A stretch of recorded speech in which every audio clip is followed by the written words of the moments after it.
یہ کہانی بھی ایسی ہی ایک چیز کی ہے جس نے گھر پر اپنا قبضہ جما لیا تھا۔ سید صاحب نے گھر شفٹ کیا تو گھر بڑا اور علاقہ مہنگا ہونے کی صورت میں سب سے نیچے والے فلور کو کرائے پر دینے کا ارادہ کیا۔ وہ اوپر شفٹ ہو گئے۔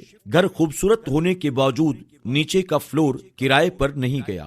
کسی نے مشورہ دیا کہ نیچے سورہ بقرہ کی تلاوت کی جائے اور پانی کا چھڑکاؤ کیا جائے تاکہ نیچے اگر کوئی نقصان دہ چیز موجود ہو تو وہ جگہ چھوڑ دے۔ سید صاحب نے نیچے جا کر تلاوت کی تو اگلے دن ہی ان کی طبیعت خراب ہونے لگی۔ ان کے بچوں کے ساتھ بھی عجیب و غریب واقعات ہونے لگے۔ اکثر ایسا لگتا کہ کوئی زور زور سے دروازہ پیٹ رہا ہے، سامنے رکھی چیزیں غائب ہو جاتی اور کھڑکیاں بار بار کھلتی بند ہوتی۔ اچانک بہت بری سی بدبو گھر والوں کو محسوس ہوتی۔ کبھی سوتے ہوئے لگتا کہ کوئی پیروں کے ناخون کھینچ رہا ہے، کبھی سوتے میں چادر کھینچ لی جاتی۔ سید صاحب کو کسی نے کہا کہ وہ چیز جو نیچے ہے وہ نہیں چاہتی کہ کوئی انسان یہاں آ کر رہے، اس لیے کوئی کرایہ دار نہیں آیا، مگر اب آپ نے اس کو چھیڑ دیا ہے، اس لیے اب وہ اوپر آ کر آپ لوگوں کو تنگ کر رہی ہے تاکہ آپ لوگ اسے نکالنے کے بجائے خود ہی گھر کو خالی کر دیں۔ سید صاحب نے کہا، میں نے اپنے سارے پلاٹ بیچ کر اس گھر کو خریدا ہے، میں اسے چھوڑ کر نہیں جاؤں گا۔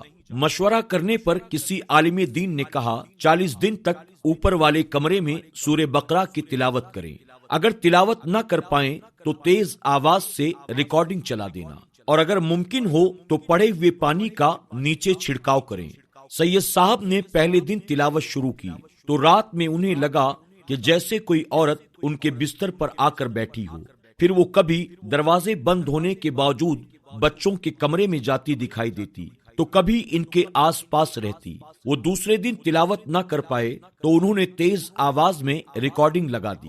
جب سید صاحب ایسے نہ ڈرے تو ان کے بچوں کو عجیب و غریب خواب آنے لگے، جیسے کبھی کسی کو نظر آتا کہ فلور پر چاروں طرف خون بکھرا ہے، کبھی بلیوں کے رونے کی آواز سنائی دیتی۔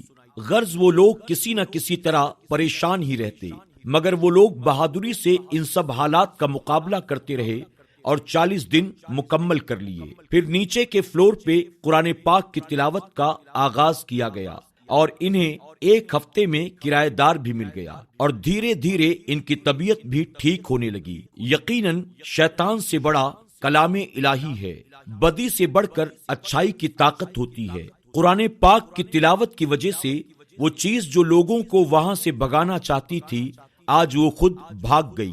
اس لیے روزانہ سورہ بقرہ کی آیت اس طرح پڑھا کریں کہ اس کی آواز پورے گھر میں سنائی دے۔ قرآن پاک کی روزانہ تلاوت کرنے سے بہت سی بری آفتیں دور ہو جاتی ہیں، اور اللہ تبارک و تعالی تلاوت قرآن کی برکت سے گھر میں اپنی رحمتوں برکتوں کا نزول فرماتا ہے۔ اللہ رب العزت کی بارگاہ میں دعا ہے کہ میرا کریم ہم سب کو پابندی کے ساتھ قرآن مقدس کی تلاوت کی توفیق عطا فرمائے، آمین یا رب العالمین۔